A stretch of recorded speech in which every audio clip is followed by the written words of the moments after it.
অনুব্রত মণ্ডলের কথায় গুরুত্ব দিই না, অনেকে অনেক কিছুই করছে, সব দায় তো আর মুখ্যমন্ত্রীর নয়, মন্তব্য বিধানসভার স্পিকার বিমান বন্দ্যোপাধ্যায়ের।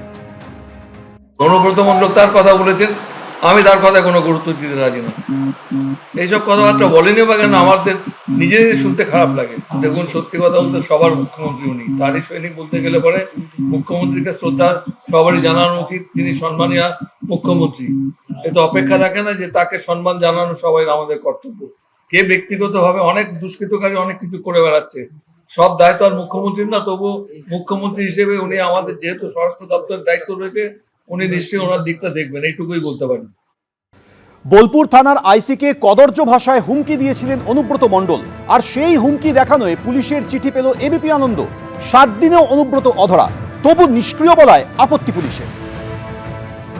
তোর পশু ডেপুটেশন দিয়ে তোর বাংলো পড়তে যাব, তোকে বার করে নিয়ে আসবো। বল বল বল বল বল বল বল। আইসিকে এই কদর্য ভাষায় হুমকি দিয়েছেন অনুব্রত মণ্ডল।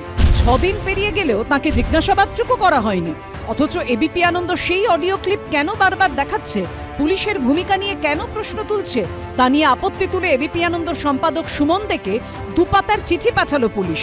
চিঠিতে তারা লিখেছে, আমরা আপনাকে আন্তরিকভাবে অনুরোধ করছি যে আপনি বিতর্কিত অডিও ক্লিপটি ক্রমাগত প্রচার করবেন না এবং আইন প্রয়োগকারী সংস্থার কর্মকাণ্ড সম্পর্কে আপনার ব্যক্তিগত মূল্যায়ন প্রকাশ করবেন না।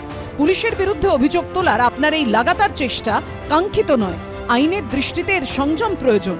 অর্থাৎ পুলিশের বার্তা পরিষ্কার, অনুব্রত মণ্ডলের কদর্য আক্রমণের এই ভাইরাল অডিও ক্লিপ যেন বারবার না দেখানো হয়। 6 দিনে অনুব্রত মণ্ডলকে যারা জিজ্ঞাসাবাদ করেনি সেই পুলিশকে কেন নিষ্ক্রিয় বলা হয়েছে তা নিয়েও ঘোর আপত্তি তাদের। এবিপি আনন্দ সম্পাদক সুমন দেকে এই চিঠিতে বীরভূম জেলা পুলিশ লিখেছে, এফআইআর দায়েরের পর তদন্তকারী অফিসারের সামনে হাজির হওয়ার জন্য তাকে 30/5/2025 তারিখে আইন অনুযায়ী নোটিশ দেওয়া হয়েছে। এটা দুর্ভাগ্যজনক যে আপনি একটি প্রথম সারির সংবাদ মাধ্যমের অংশ হয়ে অনুব্রত মণ্ডলের বিতর্কিত অডিও ক্লিপটি বারবার সম্প্রচার করছেন এবং মামলা সংক্রান্ত তথ্য পুলিশ এখনো অবধি যে আইনি পদক্ষেপ নিয়েছে তা ন্যূনতম যাচাই না করেই পুলিশি নিষ্ক্রিয়তার অভিযোগ তুলছেন। আপনি চ্যানেলে ক্রমাগত যে অভিযোগ তুলেছেন তা তথ্যগতভাবে ভুল, অন্যায্য, যাচাই না করা এবং অসত্য। এই ধরনের অভিযোগে কারো ভালো হবে না, বরং এতে পুলিশের ভাবমূর্তি ক্ষুণ্ণ হতে পারে। আপনি কোনো ভালো উদ্দেশ্যে এই অভিযোগ তোলেননি, বরং এতে মিশে রয়েছে বিদ্বেষ।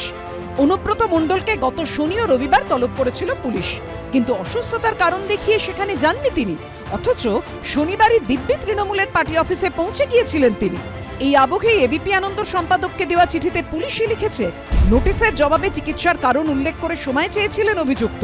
তিনি প্রয়োজনীয় মেডিকেল সার্টিফিকেট জমা দিয়েছিলেন, যাতে বলা হয়েছে চিকিৎসক তাকে বিশ্রামের পরামর্শ দিয়েছেন। মেডিকেল সার্টিফিকেটে দেওয়া তথ্য দেখে তদন্তকারী অফিসার অভিযুক্তের অবস্থা জানতে পারেন এবং তদন্ত চালিয়ে নিয়ে যান। তাই তদন্ত থমকে রয়েছে এবং পুলিশ বিষয়টা নিয়ে চুপচাপ বসে আছে, সামগ্রিকভাবে এটা বলা ভুল। এটা আইনের নির্দিষ্ট মাপকাঠি মেনেই তদন্ত চালিয়ে নিয়ে যেতে হবে, তা থামালে চলবে না। অনুব্রত মণ্ডলের অডিও ক্লিপ না চালাতে বলার পাশাপাশি চিঠির শেষ অংশে লেখা হয়েছে, আমাদের আশা ও বিশ্বাস এই বার্তা পাওয়ার পর আপনি ওই মামলার তদন্ত সম্পর্কে ভুল মূল্যায়ন থেকে নিজেকে বিরত রাখবেন, নয়তো আমরা ধরে নেব যে এই সম্প্রচার ইচ্ছাকৃত এবং পুলিশের ভাবমূর্তি নষ্ট করার চেষ্টা। তখন পুলিশের বিরুদ্ধে এ ধরনের ইচ্ছাকৃত এবং উদ্দেশ্য প্রণোদিত অভিযোগের ধারাবাহিক প্রচারের জন্য আপনার বিরুদ্ধে আইন অনুযায়ী যথাযথ ব্যবস্থা নিতে বাধ্য হব। সেক্ষেত্রে আর কোনো রকম যোগাযোগ করা হবে না। এবিপি আনন্দ।